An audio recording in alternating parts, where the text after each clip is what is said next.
Our guest today is Diane Johnson. Diane has some very important things to share today, which are going to help a lot of people. And she is highly qualified. Diane, tell everyone what your credentials are. Well, I have a PhD in mathematics. I've worked at Humboldt State for over 23 years. I was a former Fulbright scholar, and I've also earned a master's degree in counseling. Wonderful. Diane works with mentally challenged people, some people that think they're mentally challenged and she can show them the way out, and people who need some human relationships guidance. Diane, tell us exactly what you do and how you got into this particular part of counseling. Well, at Humboldt State, I work with college-age people, and I've seen several over the years who get a mental illness diagnosis and just decide their lives are over. They can't realize their dreams.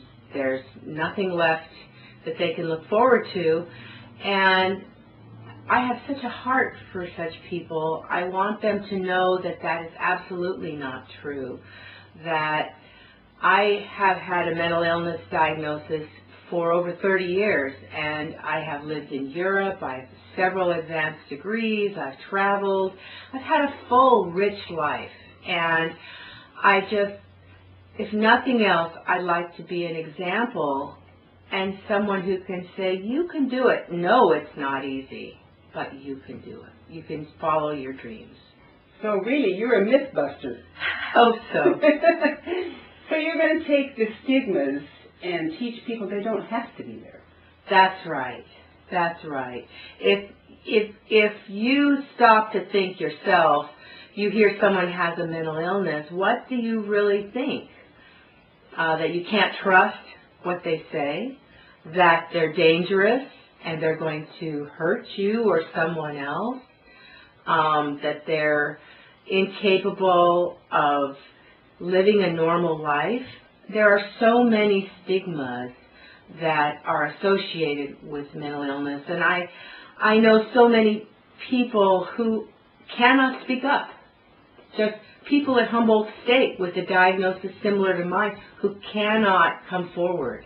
It's like in the 20s when you were a homosexual and you came forward, you were so stigmatized. You would lose your job. People would talk about you. Well, it's the same thing with mental illness now. It's the very same kind of a situation.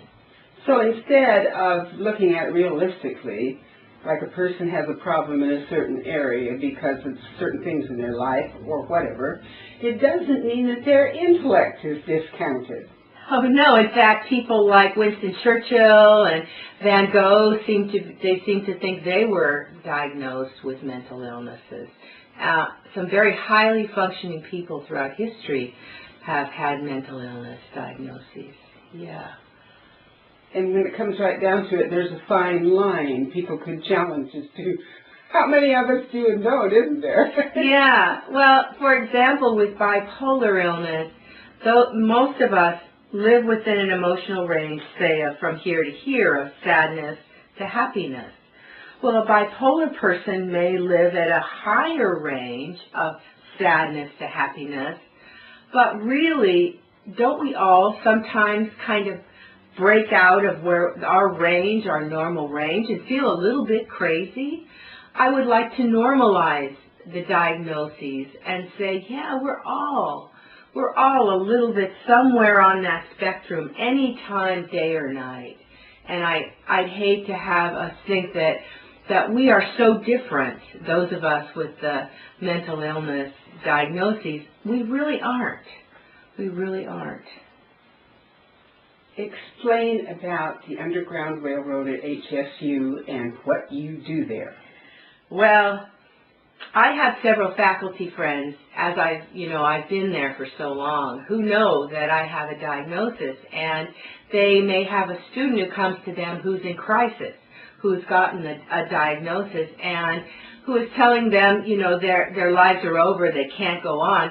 And what that professor will often do is come to me and say, would you speak with this young person?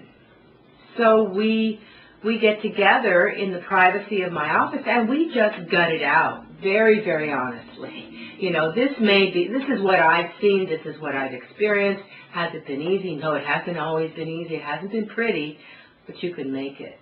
And then I often follow those students throughout their careers and even beyond graduation. We become close friends. But it's like it has to be underground, or it has in the past, because of the stigma of a professor having a mental illness diagnosis. Also, your master's degree is in counseling and helping them cross these bridges, isn't it? That's correct. And at the Church of the Joyful Healer in McKinleyville, I have facilitated a support group for over 2 years for depressed people. We call it a depression support group, and it is so great to have people supporting one another. It's not therapy. I'm not a licensed therapist, but we understand one another without a long, lengthy explanation. You know, we're there, and if someone comes in and they're hurting, someone may say, well, okay, let's go for a walk tomorrow, or I'll call you on Tuesday, or come over if you have to, you can stay at my house. And I believe that's what community really should be.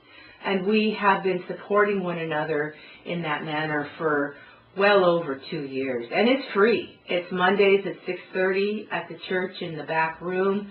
And my partner is a co-facilitator, and he helps with men, because the most at-risk for suicide group in Humboldt County is men in their 50s. And he is a man in his 50s, and he is so good at working with men.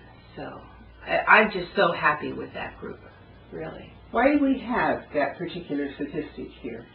I think the unemployment, the weather, I think that the drug and alcohol problems, so many things make it so difficult, you know. And I think that when we reach our 50s, sometimes we get a feeling, you know, if I haven't achieved my dream and I don't see that I ever will, well, then it's hopeless, and I'm ready to give up. Unfortunately, we see people like that. Yeah. Did you point out to them how many wonderful and great people didn't even get started until 10 or 15 years after that? Oh, yeah. Yeah, and it's marvelous to see people slowly recover. And there are small communities throughout the county of people who have kind of come together and formed friendships and even moved on beyond the group, and that's fine, you know. And we have all ages. It's really a very beautiful thing. I never go away believing I didn't learn something. I always learn something from my peers, and I firmly believe in peer support. I think the beauty is you're giving them understanding and acceptance, and they know that they're not alone. That is so important. Isolation is just a huge, huge factor in the suicide rate, because with the stigma, we can't just come out and say, I'm suffering with this or that. We're so afraid people will turn away from us or put us down even. And so we keep it to ourselves, and we become more and more isolated and alone and hopeless, and that can lead to suicide. Is there anything that we can do as the public that will be beneficial to helping people understand? I think that the finest thing anyone can do for someone who is suffering is sit down with them in a private place, give them your absolute undivided attention, and listen. Just be with them. Just be present.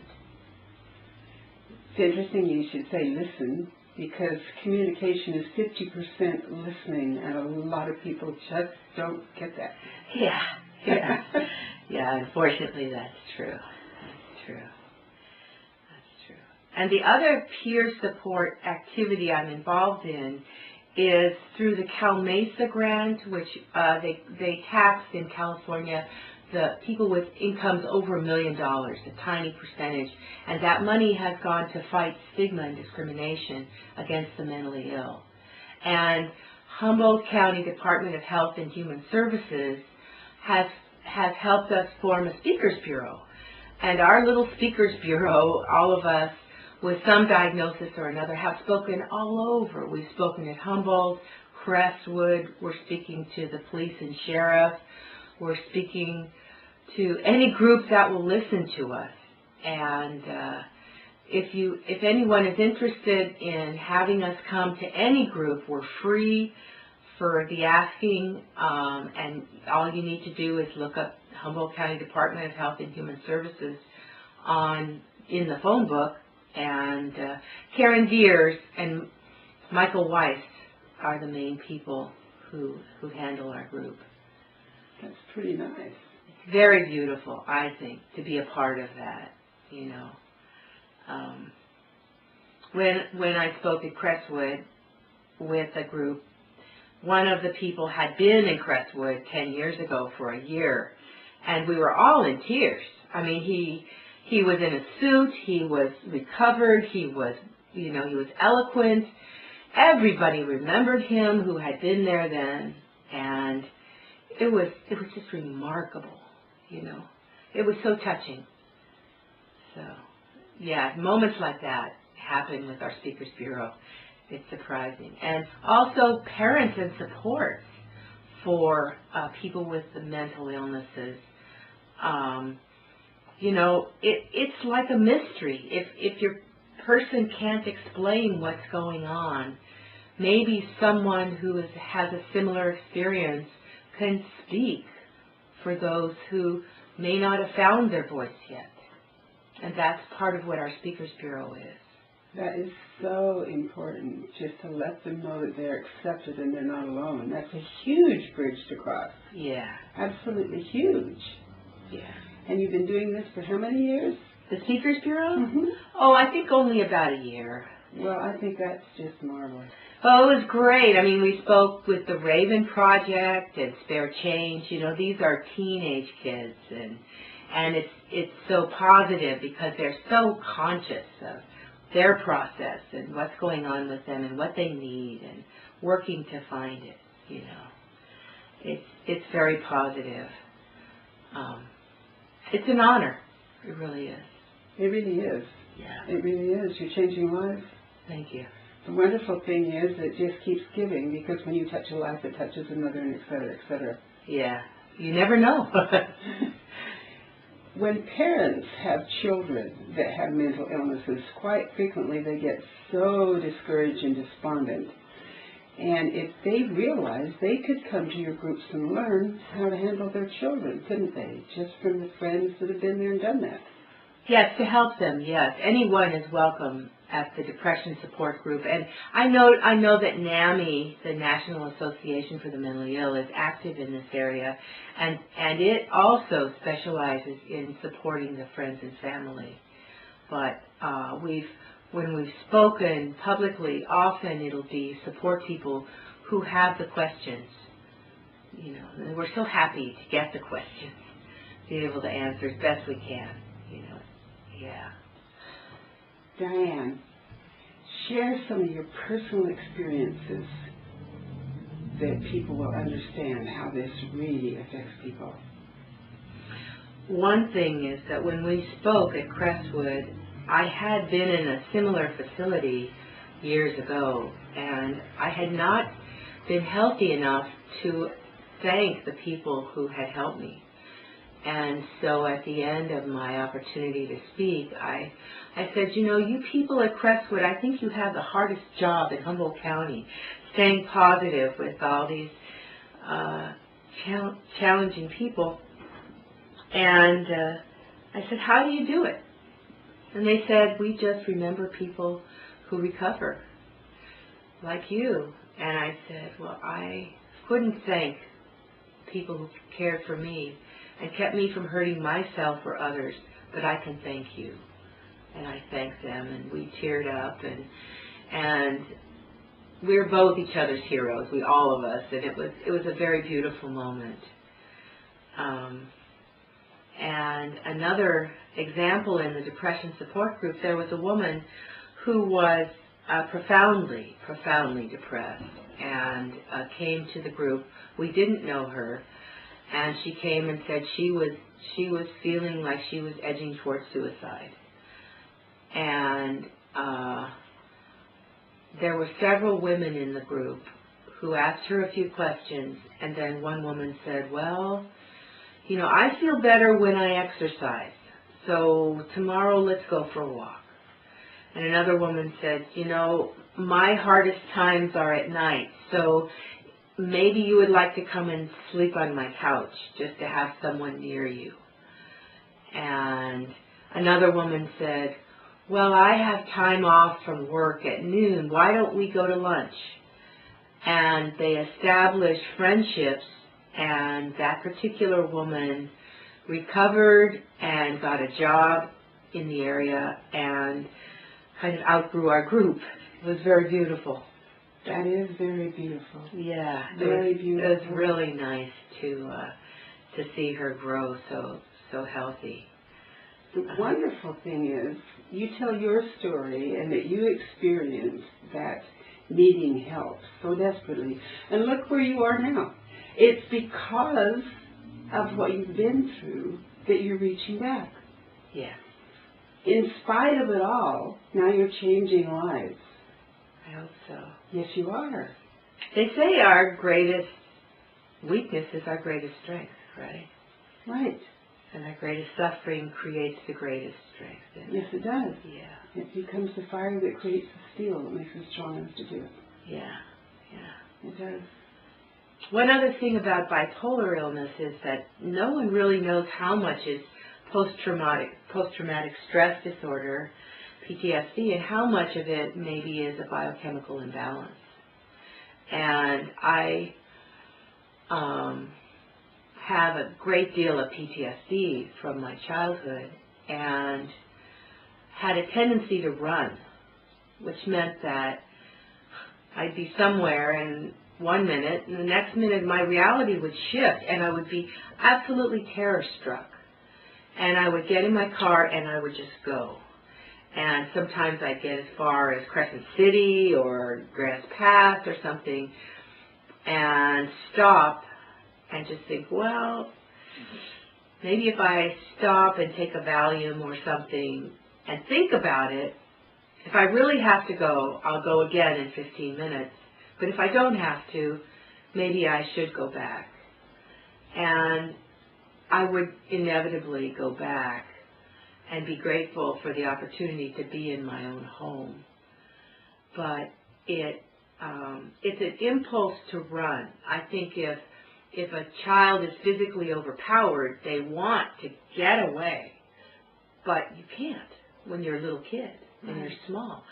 So that impulse repeated in myself as I got older, and I just wanted to run, but there was nobody holding me back, so I ran. And as I recover, I can go into that moment of flight or fight, and not run, and realize, okay, I'm safe, and that's recovery. And to know that you can run if you need to. Yeah, I can. And you can stop if you want to, or if you feel safe. Yeah. That's good. Yeah. Because then you have some control. Mhm. That you never had when you were a child.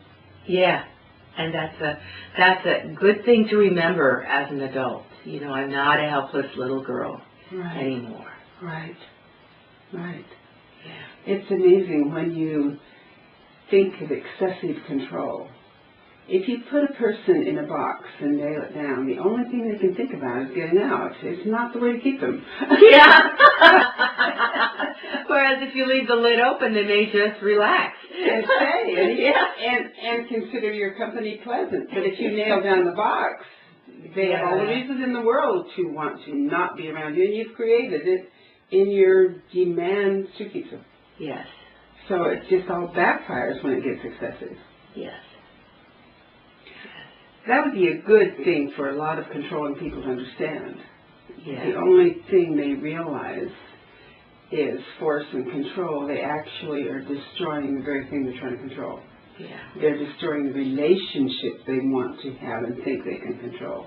Yeah. Because if you're on the other end of that, all you want to do is get out. Yeah. Yeah.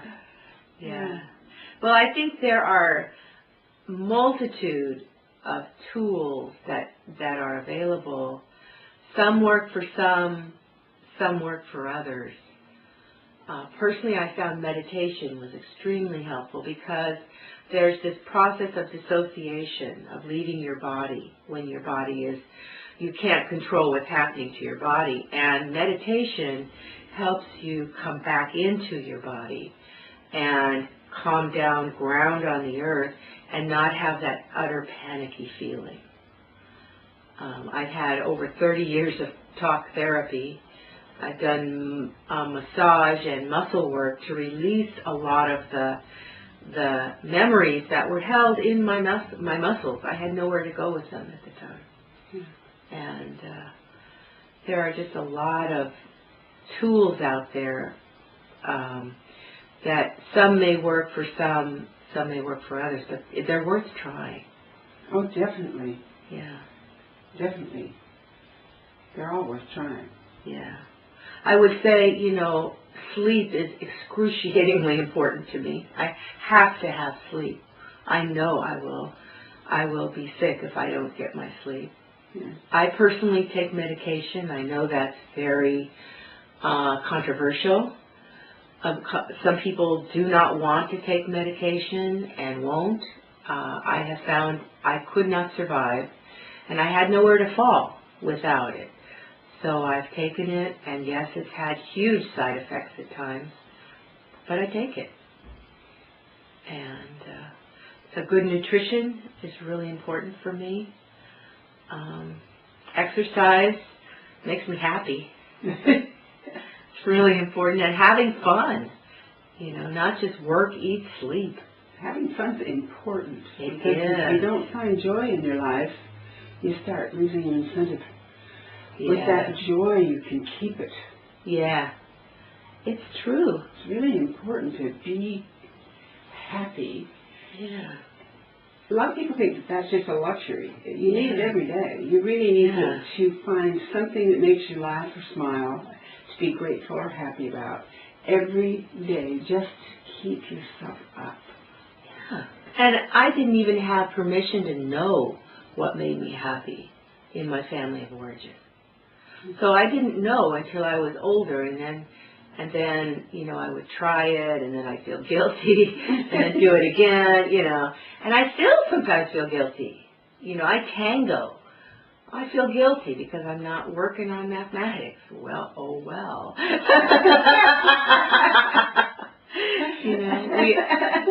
It's whatever makes you happy, and people have a right to know and to try things. Yes.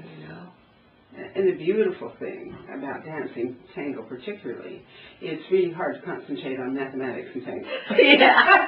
So you've got to let go and have some fun and listen to the music. Yeah. Even though it might take you the whole class to do it, when you get there, it relieves so much tension. Oh, yeah. It's just really healing, isn't it? It is. It is. Yeah. Diane, I understand that you write poetry. That's correct. And for you, it is very healing and part of your recovery.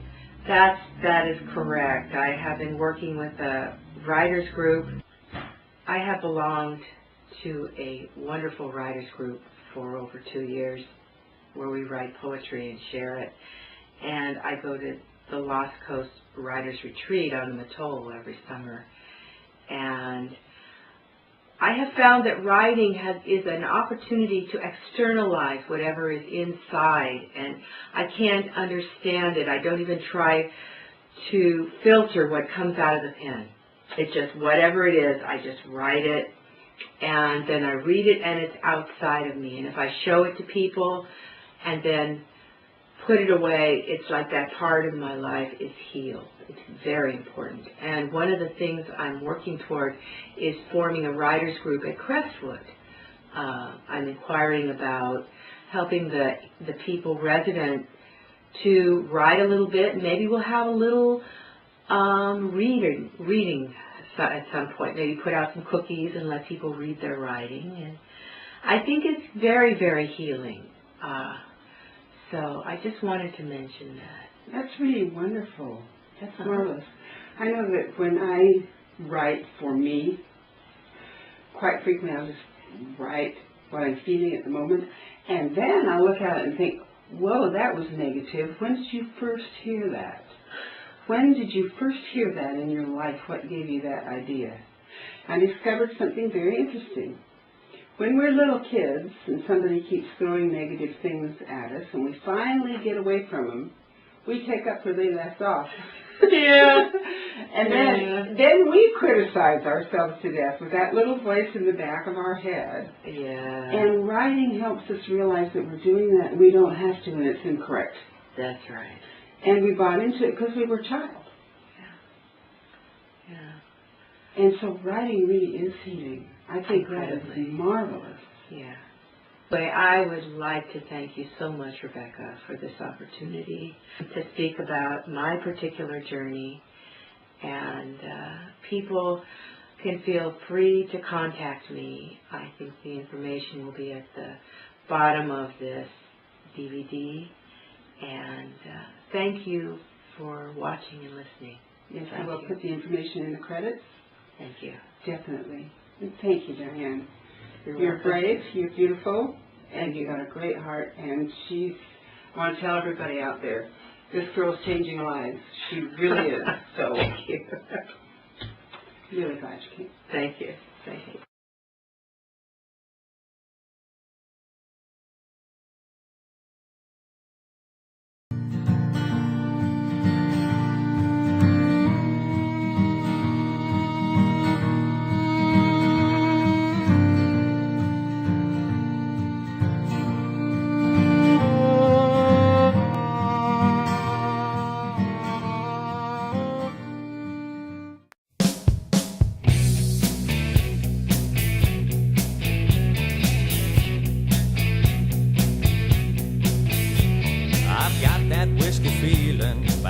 There's something wrong. I don't feel like celebrating. It's been brewing all along. I've got no whiskey in me, but I know it won't be long till the whiskey knocks me reeling, and I'll sing that fighting song. When I get that whiskey feeling in the hazy aftermath of days and nights of running, escaping from my past, it all comes crashing down on me. Lord, won't you help me, please? I've got that whiskey feeling, and it just won't set me free. Oh, I've got that whiskey feeling, though I ain't touched a drop since I finally closed my tired eyes and brought it to a stop. My mind is always reeling, it just won't let me be. I've got that whiskey feeling, Lord, look down on